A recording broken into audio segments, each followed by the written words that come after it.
Bismillahirrahmanirrahim. Assalamualaikum warahmatullahi wabarakatuh. Pemirsa gapai kemuliaan yang dirahmati Allah, dalam ajaran Islam kemuliaan seorang perempuan tidak diukur dari rupa atau status, melainkan dari iman dan amal solehnya. Allah Azza wa Jalla menjanjikan kehidupan yang baik bagi laki-laki maupun perempuan yang beriman dan beramal. Islam datang untuk mengangkat derajat perempuan, memberi hak mereka, menjaga kehormatan, sekaligus menjadikannya mitra dalam kebaikan. Di tengah dunia yang terkadang merendahkan, Islam terus menjunjung tinggi peran dan kemuliaan perempuan. Nah pemirsa, selama 45 menit ke depan, insya Allah kita akan mengulas sebuah tema yang mengingatkan kita tentang kemuliaan yang Islam berikan kepada setiap insan termasuk para perempuan. Semoga dari pembahasan ini kita semakin menghargai peran setiap perempuan dalam hidup dan menjadikan amal soleh sebagai jalan menuju kemuliaan di dunia maupun di akhirat. Amin ya rabbal alamin. Dan seperti biasa saya tidak sendirian, sudah hadir bersama saya di studio. Ada gurunda dan juga ayahanda kesayangan kita semua, Kiai Haji Haris Akam. Assalamualaikum Ayah. Waalaikumsalam warahmatullahi wabarakatuh. Apa kabar? Sehat, alhamdulillah. Alhamdulillah. Hari ini pagi ini kita segar sekali, hijau-hijau ya. Menyejukkan mata. Menyejukkan, Masya Allah. Katanya kan warna hijau juga warna surga ya. Iya. Betul ya, Ayah ya, Masya Allah. Tema hari ini buat saya pribadi sangat menarik terkait perempuan, kemudian kedudukan perempuan di dalam Islam itu seperti apa. Karena di tengah perkembangan zaman yang mungkin semakin maju ini, justru isu-isu atau statement-statement yang merendahkan perempuan itu juga banyak sebenarnya. Nah bagaimana kemudian kita mengembalikan posisi perempuan dalam Islam, nanti kita akan elaborasi ya. Iya. Sebelum itu saya juga ingin mengingatkan bagi Anda pemirsa yang juga memiliki pertanyaan, Anda bisa mengirimkan pertanyaan Anda berupa video melalui nomor WhatsApp yang tertera di layar kaca. Ayah, sebenarnya kalau kita bicara perempuan dalam Islam, di Al-Quran sendiri ada satu surah ya, An-Nisa, yang kemudian menjelaskan bagaimana kemudian perempuan itu kedudukannya di dalam Islam seperti apa. Dan ada banyak ayat yang lain. Tapi yang juga menarik perhatian saya, ada surat An-Nahl ayat 97 yang menjelaskan tentang kehidupan yang baik atau hayah thayyibah yang juga dijanjikan kepada perempuan. Nah bolehkah kita bahas sedikit sebenarnya makna dari hayah thayyibah ini seperti apa? Tafadhol. Baik, bismillah walhamdulillah wassalatu wassalamu ala rasulillah amma ba'du. Mbak Mila dan para pemirsa dimanapun Anda berada, mudah-mudahan di pagi hari ini kita mendapatkan keberkahan sesuai dengan doa Rasul. Amin. Amin ya rabbal alamin. Ayatnya secara tegas mengatakan, man amila salihan min zakarin au unsa falanuhyiyannahu hayatan thayyibatan. Ya. Barang siapa yang beramal soleh, baik laki-laki maupun perempuan, falanuhyiyannahu hayatan thayyibah, maka kami akan berikan kehidupan yang thayyib. Nah, apakah kehidupan yang thayyib? Ulama-ulama banyak memberikan interpretasi. Kalau di dalam tafsir Al-Qurtubi ya, dinukil pendapat dari Abdullah bin Abbas bahwa yang dimaksud hayatan thayyibah maknanya ar-rizqul halal. Jadi kalau dia beriman, laki maupun perempuan, maka Allah akan menjaga dia untuk mendapatkan selalu harta yang masuk kepadanya itu adalah rezeki yang halal. Nah, kan apakah tidak perlu diminta lagi rizqan halalan thayyiban seperti itu, kan biasanya minta rezeki yang banyak yang halal. Kalau menurut pendapat beliau ini, Ibnu Abbas sudah otomatis kalau dia menjaga amal soleh itu, maka Allah akan memberikannya itu otomatis adalah rezeki yang halal. Jadi ar-rizqul halal maknanya hayatan thayyibah. Tetapi ada penafsiran lain yang dinukil dari pendapat Hasan al-Basri. Hasan al-Basri ini dari kalangan tabi'in. Beliau mengatakan hayatan thayyibah itu maknanya qanaah. Hidup merasa cukup dengan berapapun yang diberikan oleh Allah. Ya, kehidupan yang berapapun diberikan oleh Allah, dia selalu cukup dan dia ridho dengan pemberian itu tadi itu. Itu yang dimaksud dengan hayatan thayyibah. Sehingga laki maupun perempuan maka tidak akan ada kecemburuan ketika dia melihat kenapa ya lawan gendernya kok lebih diberikan lebih, itu nggak ada. Itu yang dimaksud dengan hayatan thayyibah. Kan sekarang ini bukan cuma persaingan gender saja yang menjadi masalah. Di kalangan laki sama laki, perempuan sama perempuan juga persaingannya dahsyat betul gitu loh. Nah, tetapi Allah memberikan garis, ya, memberikan sebuah guidance yang sangat kuat sekali. Kalau dia beramal soleh, mukhlis karena Allah itu, maka ada sifat qanaah. Dia tidak akan mengukur kepada orang lain. Itu yang menarik dari hayatan thayyibah. Sepakat. Jadi sifat qanaah itu ternyata menjadi sebuah indikator sebenarnya. Bagaimana kemudian Allah merefleksikan halalan thayyiban tadi ya Pak Kiai ya. Ya, betul. Terus kemudian hayah yang kehidupan yang baik itu juga direfleksikan juga dari situ. Ya. Jadi sebenarnya itu tidak bisa dilepaskan juga, artinya kehidupan yang tadi ya tentram, damai, hidup yang diberkahi tidak bisa dilepaskan juga dengan iman dan amal soleh. Iya, karena itu bagian dari refleksi imani adalah orang itu beramalnya itu karena Allah. Ketika dia melakukannya karena Allah, maka otomatis ada pemeliharaan gitu loh. Yang kalau dia beribadahnya bukan karena Allah, nggak ada pemeliharaan yang dimaksud itu. Jadi kalau misalnya kita menemukan kasus atau mungkin kitanya sedang merasakan misalnya, kok merasanya rezeki nggak pernah cukup, kok merasanya misalnya sebagai perempuan kurang, oh kok saya merasa seolah-olah lebih rendah ya gitu kelasnya dibandingkan pasangan yang laki-laki gitu ya. Saya harusnya lebih dong, jadi ambisi-ambisi seperti itu bisa jadi itu karena itu tadi ya, tidak ada fondasi karena lillahi ta'ala tadi ya Pak Kiai. Iya, koreksi saja. Jadi koreksi saja ibadah dia. Maka dia akan perbaiki ibadahnya, dia perbaiki niatnya, dia perbaiki ya orientasi ibadahnya. Maka ketika itu dilakukannya seperti itu, ada pemeliharaan yang diberikan oleh Allah. Itu sudah pasti otomatis. Jadi Allah itu kalau kita misalnya kita memperbaiki amal soleh kita kemudian mempertajam gitu ya, memperdalam iman kita, sebenarnya penjagaan Allah itu juga pasti akan ada. Kita akan selalu merasa cukup aja ya gitu ya Pak Kiai.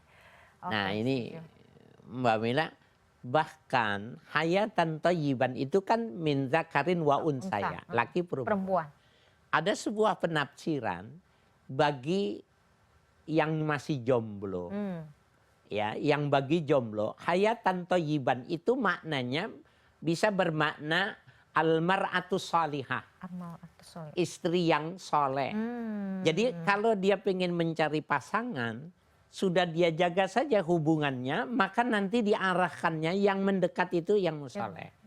Bagaimana dengan perempuan? Sama, kalau dia seorang wanita, dia berharap benar dapat pasangannya, jangan mencantumkan identitasnya itu di medsos sedang mencari pasangan, jangan. Maka dia pasangnya koneksinya kepada Allah, maka nanti hayatan thayyiban itu maknanya ar-rijalus salih. Gitu maknanya. Itu yang dimaksud dengan hayatan thayyiban. Jadi mau masih jomblo ataupun yang sudah berkeluarga, sebenarnya kuncinya cuma satu kok, amal solehnya aja dibagusnya, nanti Allah akan memberikan penjagaan-penjagaan. Hidup juga akan terasa lebih tenang. Setuju Pak Kiai.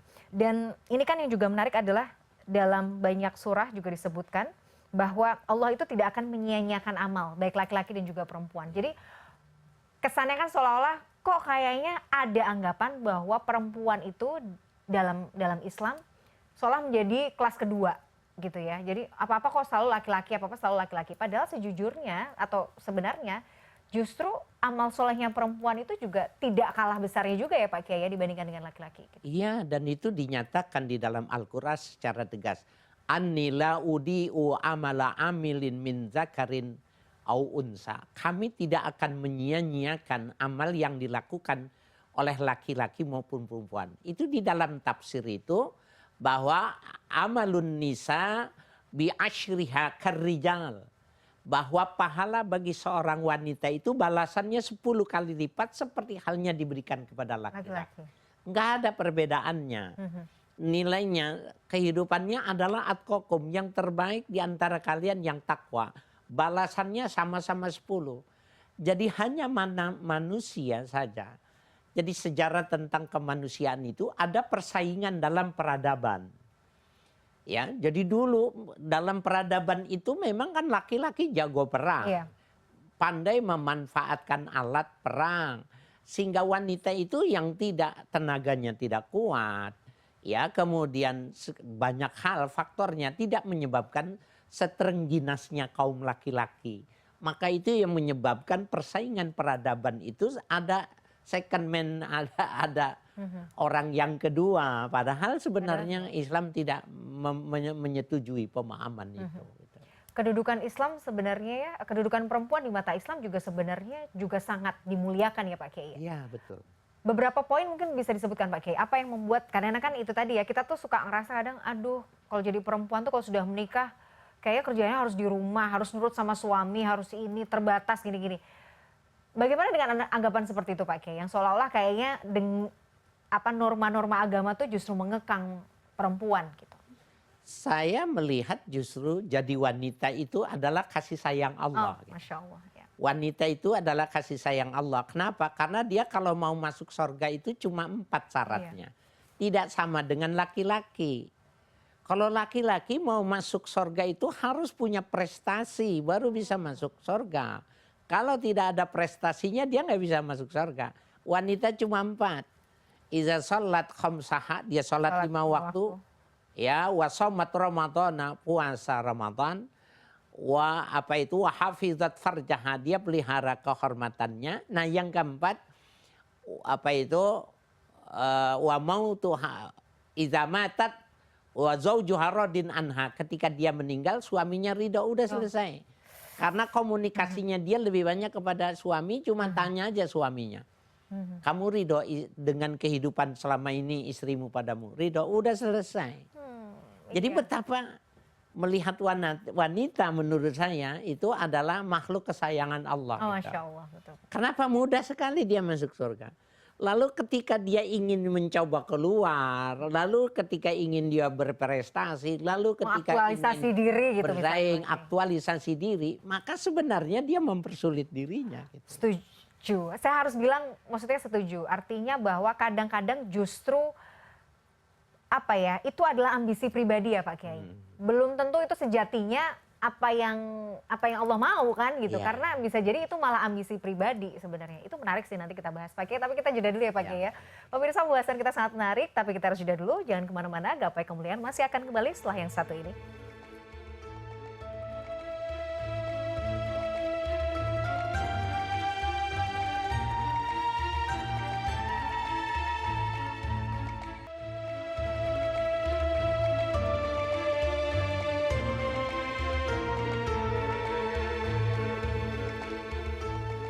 Ya pemirsa, terima kasih Anda masih menyaksikan Gapai Kemuliaan. Pemirsa, di segmen kedua ini seperti biasa Kiai Haji Haris Hakam akan menjawab pertanyaan Anda yang sudah masuk melalui WhatsApp dalam segmen Ustadz Menjawab.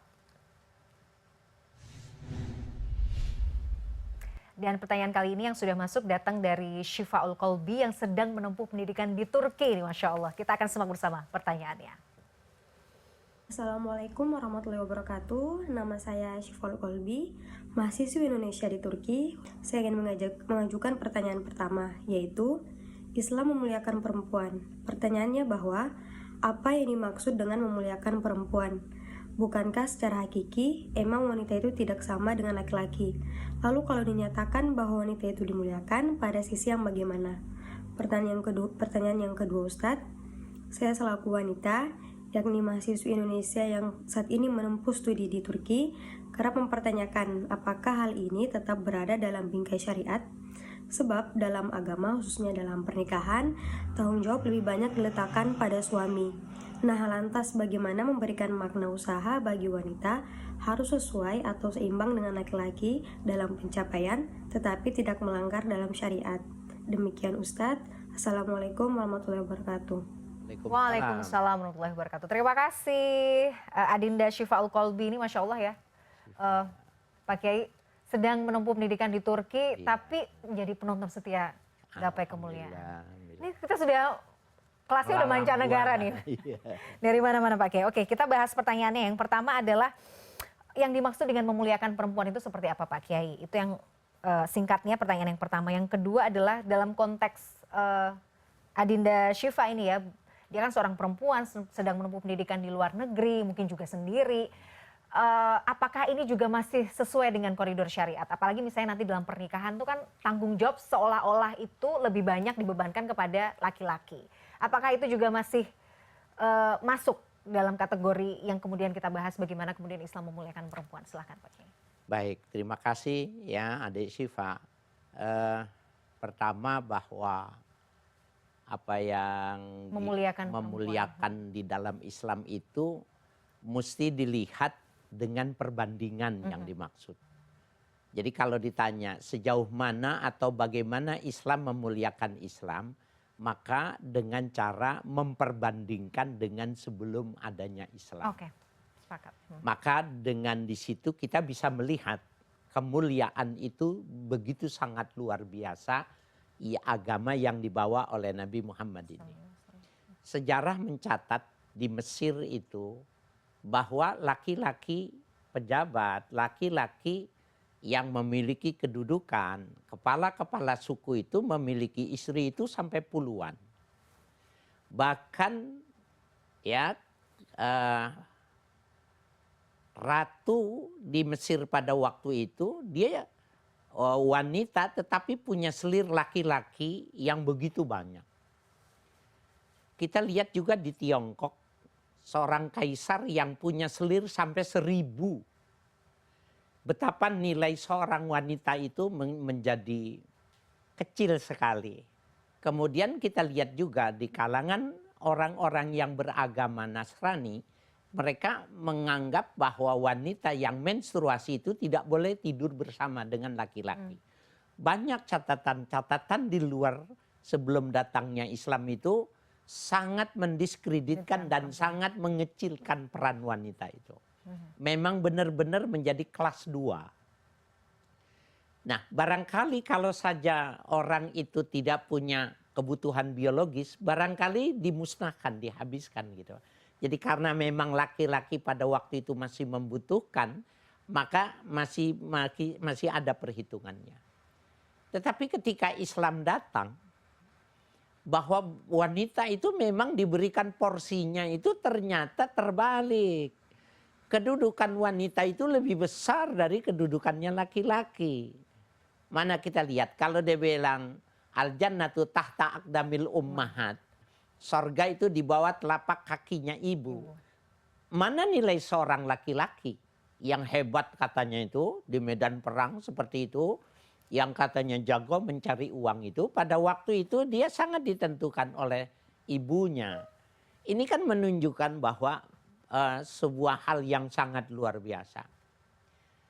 Saya mau mengingatkan ini Mbak Milan dan para pemirsa, kita pernah membahas tapi punya korelasi bahasan yang bagus. Ketika ada seorang sahabat Nabi bertanya kepada Nabi, ya, man ahakkun nas an sahabati, siapakah manusia yang lebih berhak untuk aku gauli, aku perlakukan baik itu. Maka Nabi mengatakan ummuk, ibumu. Dan Nabi mengatakannya itu 3 kali. Setelah 3 kali baru Nabi mengatakan abuk, ayahmu. Ada sebuah penelitian yang dilakukan oleh orang Jepang, ahli biologi, bahwa kalimat diskriminatif yang diucapkan Muhammad itu menarik buat dia gitu loh. Kenapa perempuan baru laki gitu. Biasanya peradaban itu mengatakan laki-laki baru perempuan. Ini kok terbalik gitu. Ternyata dilihat pada asal penciptaan manusia itu, bahwa suami istri ketika dia melakukan hubungan seks, bagi laki-laki itu cukup 1 kali dia klimaks dalam menggauli istrinya, tapi wanita untuk melahirkan anak harus 3 kali klimaks. Sehingga menurut pemahaman dia, anak 3 kali berhutang kepada ibunya, 1 kali berhutang kepada ayahnya. Begitu juga mafhum mukhalafahnya, anak durhaka 3 kali kepada ibunya, 1 kali durhaka kepada bapaknya. Tinggi mana laki sama perempuan dari 2 hadis. Nah inilah Adik Syifa ya, betapa bisa kita bayangkan bahwa selama ini laki-laki itu memang melakukan eksploitasi terhadap manusia dalam sejarahnya. Islam lahir ingin meluruskan itu. Sehingga sekarang ini ayatnya dari tadi kita sudah bahas pada segmen pertama itu bahwa nggak ada perbedaan. Ya, la yastawil rijal wan nisa, nggak ada perbedaannya laki dengan perempuan. Itu. Bahkan itu tadi ya, justru Islam datang itu dengan membawa kemuliaan bagi perempuan. Berikanlah kemuliaan yang luar biasa kepada perempuan. Pak Kiai, kemudian pertanyaan yang kedua, kalau misalnya dalam konteks nih, Adinda Syifa kan sedang menempuh pendidikan di luar negeri, perempuan sendiri gitu ya. Kan memang namanya perempuan kan juga ingin mendapatkan itu tadi ya Pak Kiai, mendapatkan prestasi juga, ingin punya pencapaian sendiri mungkin dalam bidang akademik gitu, yang juga sama dengan mendapatkan kesempatan yang sama dengan laki-laki. Bagaimana secara syariat ini, apakah itu masih dalam koridor nggak Pak Kiai? Masih dalam koridor dan tidak berlebih-lebihan. Jadi sekarang ini era global terbukanya sekat-sekat antara negara yang satu dengan negara yang lain, kemudahan-kemudahan yang semacam ini harus dimanfaatkan oleh umat Islam laki maupun perempuan. Adik Syifa ini kan tidak tahu nanti ketika sudah pulang ke Indonesia jadi apa. Nah, Allah sedang mempersiapkan sekarang itu untuk menjadi orang yang hebat ketika dia pulang. Kalau Syifa tidak mengambil kesempatan ini, belajar yang semacam ini, bisa jadi sebenarnya job yang sudah dipersiapkan itu tidak diberikan kepada Syifa karena Syifa tidak mempersiapkan diri untuk orang yang jadi pas dengan job yang dipersiapkan itu. Nah, kalau kita memahamkannya yang semacam itu nggak jadi masalah. Jadi nggak boleh lagi kita mengadopsi pemahaman yang lama. Bagi wanita tidak akan jauh dari sumur, kasur, dapur mamanya. Itu adalah catatan masa lalu yang sebenarnya ke depan jelas-jelas bagian dari pengamalan Islam itu, manakala seorang wanita itu fastabiqul khairat itu juga termasuk lintas gender. Nggak ada itu ayat fastabiqul khairat, berlomba-lombalah kalian dalam kebaikan. Ayat itu bukan untuk laki, bukan. Ya, jadi wanita juga harus larut dalam sebuah persaingan. Coba Mbak Mila, kita pernah bahas, siapa sih yang paling hebat dalam pandangan kita imam mazhab orang Indonesia? Imam Syafi'i, tapi gurunya perempuan. Masya Allah. Ya, Sayyidah Nafisah itu gurunya perempuan. Siapa sih yang tidak kenal dengan periwayat hadis yang hebat? Imam Bukhari. Tapi salah satu gurunya itu perempuan. Bukankah wanita yang menjadi terdepan dalam melahirkan ulama-ulama besar? Dan ibu juga menjadi madrasah pertama bagi anak-anaknya kan Pak Kiai. Waduh, menarik sekali. Bicara soal keluarga ini juga menarik ya Pak Kiai. Jadi peran perempuan sebagai sentral dan jantungnya keluarga nanti kita akan bahas Pak Kiai. Di segmen berikutnya kita jeda dulu. Pemirsa jangan kemana-mana, Gapai Kemuliaan akan kembali sesaat lagi.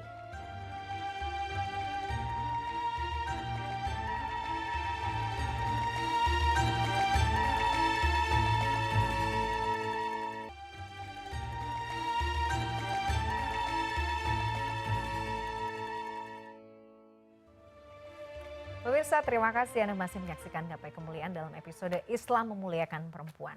Pak Kiai, dalam era sekarang ya, masa kini gitu ya, jadi kan karena keterbukaan informasi, kebebasan berpikir, ini kan luar biasa, banyak sekali pemikiran-pemikiran yang juga kemudian bisa dengan mudah kita adopsi. Salah satunya misalnya soal kesetaraan gender atau gender equality, yang kemudian banyak dibenturkan dengan nilai-nilai Islam. Seolah-olah kalau misalnya kita memegang nilai-nilai Islam, artinya kita tidak menjunjung tinggi kesetaraan gender.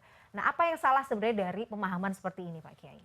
Iya, secara harfiah itu tidak proporsional. Begini maksudnya. Kita lihat sejarah yang ditulis di dalam Al-Quran. Ketika Nabi Zakaria ya bernazar bahwa anak yang nanti dilahirkan itu akan mengabdikan pada Baitul Maqdis. Tetapi yang lahir perempuan. Maryam itu. Bukan laki-laki. Al-Quran menceritakan walaitsa dzakaru kal unsa. Tidaklah laki-laki itu sama dengan perempuan. Itu perkataan di dalam Al-Quran itu menegaskan ya Allah yang memberikan jawaban bahwa sebenarnya untuk mengabdi kepada Baitul Maqdis itu nggak mesti laki. Karena ternyata wanita lah yang menjadi alat untuk melahirkan Isa dan Isa menjadi penolong terhadap Baitul Maqdis.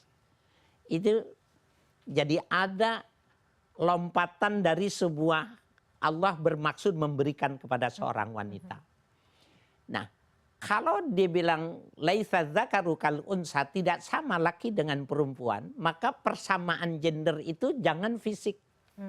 Bukan fisikal. Karena kalau persaingannya itu adalah persaingan dalam pengertian intelektual, kemampuan di dalam ya beribadah dan lain sebagainya nggak ada masalah. Karena prinsipnya tadi seperti saya sudah bacakan itu fastabiqul khairat adalah prinsip bagi orang Islam laki maupun perempuan. Tetapi kalau penekanannya, titik tekanannya, kalau laki bisa kenapa perempuan nggak bisa? Kalau laki-laki dapat gaji sekian kenapa wanita tidak? Nggak boleh, itu namanya penjajahan. Maka itu harus dikoreksi karena memang nggak mungkin. Secara fisik itu tidak mungkin sama. Dan Al-Quran yang mengatakan itu walaitsa dzakaru kal unsa. Jadi kita harus paham betul bahwa memang secara kodrati perempuan dan laki-laki berbeda. Iya. Tanggung jawab dan haknya pun juga Allah sudah Kasih masing-masing. sesuai porsinya ya Pak Kiai. Jangan kemudian kita bahasanya kan kalau laki-laki suruh ngangkat beban 100 kilo, masa iya perempuan juga suruh sama? Kan bukan, artinya kan bukan harus sama. Tapi kemudian Allah menetapkan itu sesuai dengan porsinya dan kemampuan bagi masing-masing kan Pak Kiai. Iya, Al-Quran mengatakan walir rijali nasibun mimmak tasabun. Mimma tasak ya. Bagi laki-laki mereka mendapatkan bagian dari apa yang dilakukan. Walin nisa'i nasibun mimma kasabna, dan bagi wanita itu mereka mendapat bagian dari apa yang mereka lakukan. Itu ulama-ulama mengatakan bahwa pembagiannya itu udah proporsional. Nggak ada yang lebih proporsional dari pembagian yang Allah sudah tentukan. Dulu Nabi pernah membagikan zakat, kemudian membagi ghanimah, hasil pembagian perang gitu. Ada di antara mereka yang datang kepada Nabi dan protes sambil berdiri mengatakan, kau tidak adil ya Muhammad. Kenapa kami dibagi sekian sementara yang lain sekian, yang itu segini, yang itu segitu. Nabi dari sisi kemanusiaannya itu tersentuh juga. Sehingga Nabi mengatakan, adakah orang yang lebih adil selain dari Rasulullah? Nah, karena dia cuma melihat dari nominalnya barangkali. Yang dia lihat dari angkanya.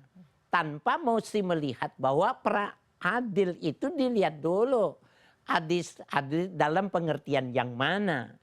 Kalau adilnya adil yang distributif, maka tidak akan sama orang yang tukang masak dengan orang yang cavalry yang di depan yang mempertaruhkan nyawa. Nggak mungkin disamakan, justru disamakan menjadi tidak adil. Rasulullah itu tadi. Nah begitu juga ketika Allah mengatakan bagi laki-laki sudah ada bagiannya, bagi wanita sudah ada bagiannya. Itu adalah sesuatu yang proporsional. Jadi kalau mau diartikan persamaan gender itu adalah nilai kehidupan, kita setuju.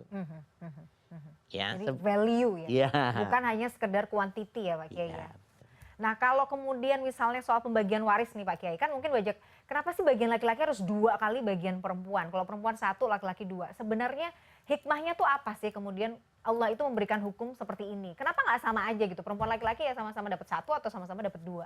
Kenapa Pak Kiai? Ya, ini menarik nih para pemirsa, pelan-pelan ya mencernanya. Jangan sampai saya salah, terbawa emosi, kemudian para pemirsa juga tidak serius. Hukum yang diturunkan oleh Al-Quran itu berdasarkan kondisi objektif.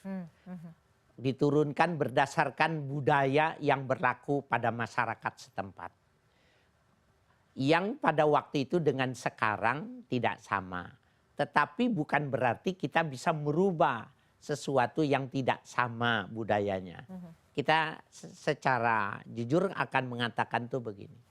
Dulu tidak ada lahan pekerjaan yang seperti sekarang bagi kaum wanita. Maka wanita itu ketika dia sudah bagus di rumah tangga, maka dia sudah berhasil melahirkan pejuang-pejuang. Jadi dia melahirkan pejuang, dia melahirkan guru, dia melahirkan ulama, dia yang melahirkan ya kehebatan-kehebatan anak manusia, sampai situ saja. Nah, kalau begitu maka tanggung jawab itu ada pada laki-laki, sehingga laki-laki diberikan porsi yang lebih. Lidzakari mislu hazzil unsayain. Bagian satu laki-laki itu dua bagiannya perempuan. Kenapa? Kondisi objektifnya semacam itu. Ini analisa budayanya, analisa psikologinya semacam itu. Kalau begitu kita nggak usah pakai lagi, karena sekarang yang cari uang bukan cuma laki-laki. Wanita bahkan prestasinya berapa banyak, presiden, perdana menteri, direktur utama wanita. Kalau begitu ayat itu tidak boleh digunakan lagi dong, karena tidak sesuai dengan kondisi objektif. Bukan, itu juga kesombongan intelektual. Nah, dalam hukum Islam ini nggak boleh dirubah. Yang boleh dirubah dengan menggunakan cara yang lain sehingga keinginan kondisi objektifnya itu terlampaui. Nah, hukum waris itu bukan satu-satunya ayat yang menyatakan itu. Tetapi di beberapa hadis sahih diriwayatkan bahwa hak bagi seorang ayah ketika dia masih hidup itu untuk membagikan apa yang dia punya berdasarkan wasiat. Ya, jadi wasiat waris itu wasiat ditulis masih hidup, berlakunya sesudah meninggal. Kalau dia membuat wasiat, kalau di dalam hukum Burgerlijkheid itu disebut dengan testamen. Dibuatnya di depan notaris. Kalau orang Islam itu wasiat itu, maka dia kalau sekarang ini dia menulis, ada seorang saksi. Kalau sekarang di Indonesia berarti dia beli materai sebagai pajak dari nilai yang dia tulis itu. 2 menjadi persyarat itu. Ketika dia masih hidup, maka dia membagi laki dengan perempuan secara sama, ditandatanganinya, berlaku setelah kematian, nggak ada masalah, boleh. Jadi jangan dijadikan warisan, dijadikan wasiat. Kondisi objektifnya itu dipahamkan dengan semacam itu, maka tidak mengangkangi ayat-ayat tentang warisan. Itu kecerdasannya semacam itu, ulama-ulama mengajarkannya. Oke, menarik sekali. Jadi bukannya Al-Qur'annya diperkosa, tetapi menggunakan pintu yang lain. Baik, Masya Allah. Pak Kiai menarik sekali, tapi kita jeda lagi. Pemirsa jangan kemana-mana, Gapai Kemuliaan masih akan kembali saat lagi, tetaplah bersama kami.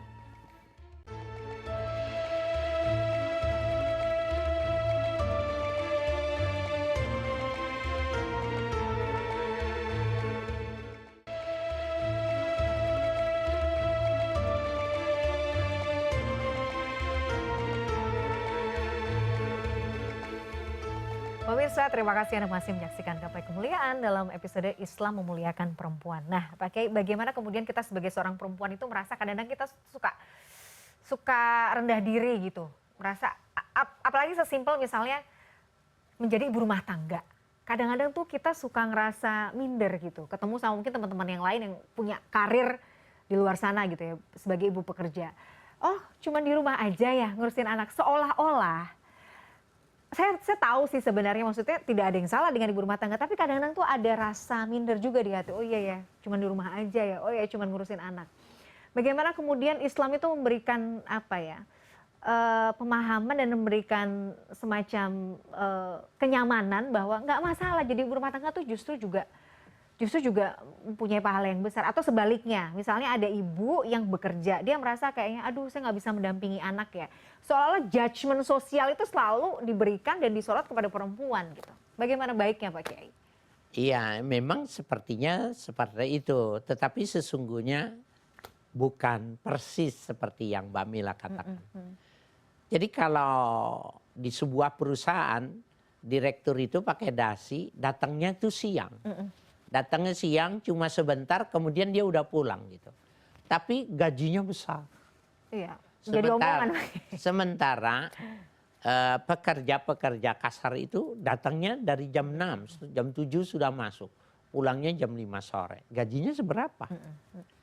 Lah, kalau seandainya laki dengan perempuan, laki pekerja kasar, wanita itu pekerja halus.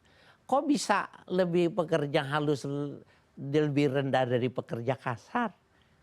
Cara pandangnya gimana gitu loh. Justru kembali lagi pada penilaian awal. Sebenarnya wanita itu adalah kekasih Tuhan, kasih sayang Tuhan.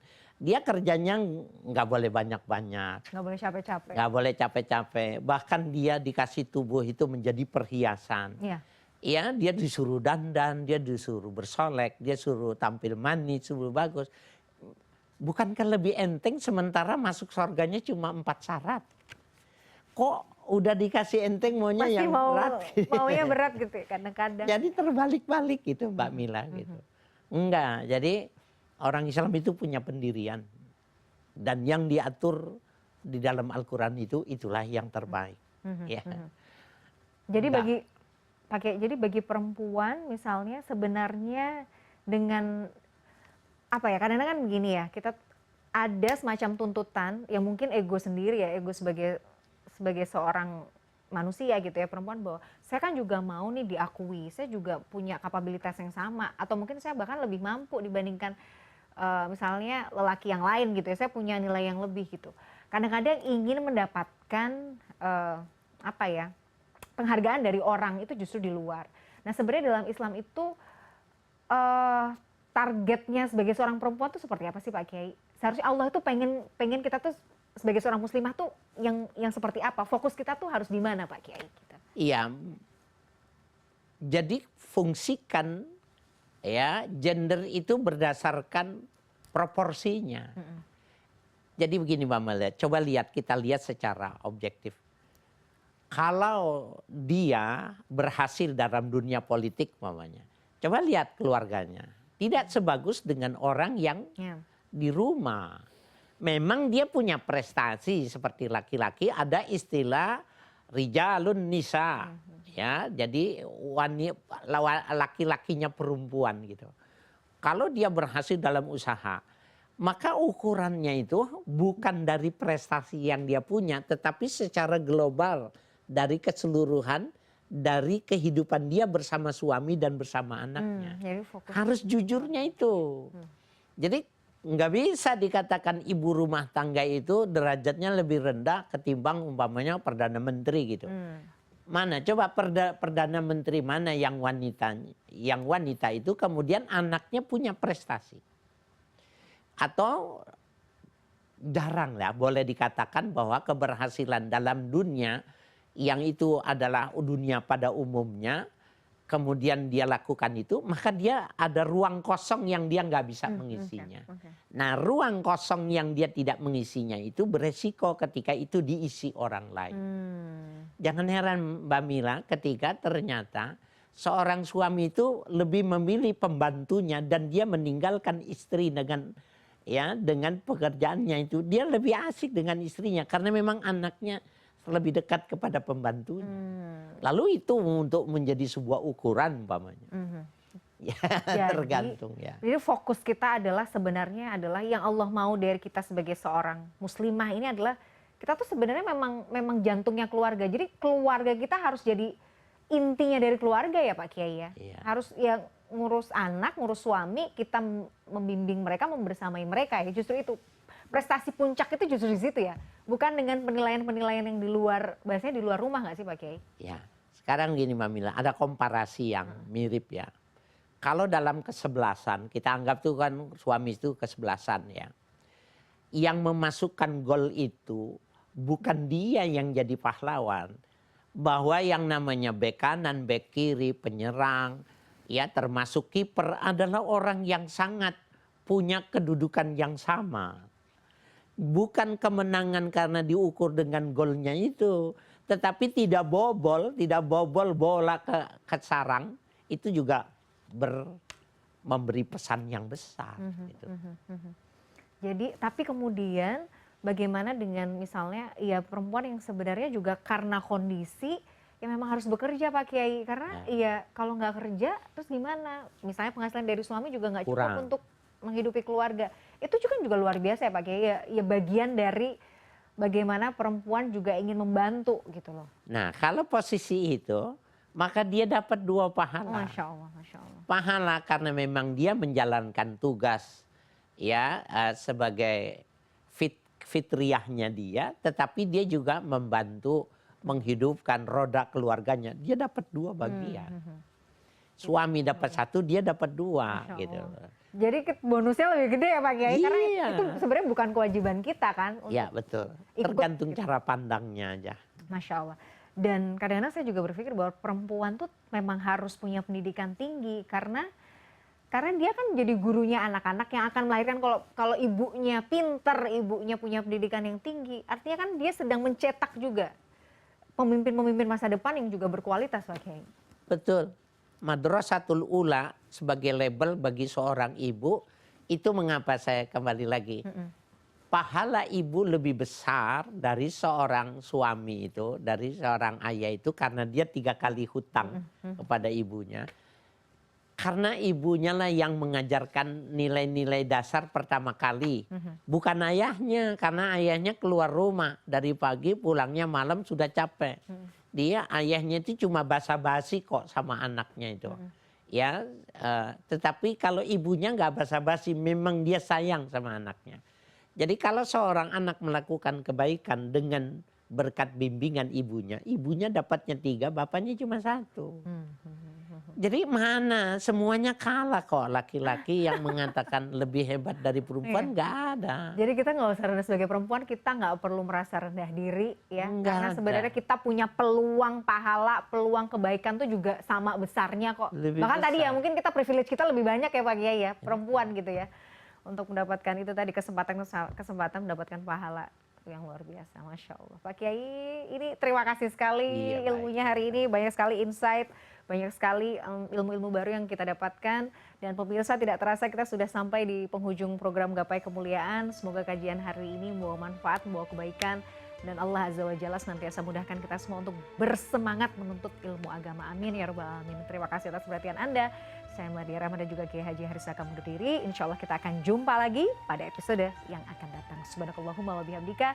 Asyhadu an la ilaha illa anta astaghfiruka wa atubu ilaik. Wassalamualaikum warahmatullahi wabarakatuh. Sampai jumpa. Makasih Pak Kiai.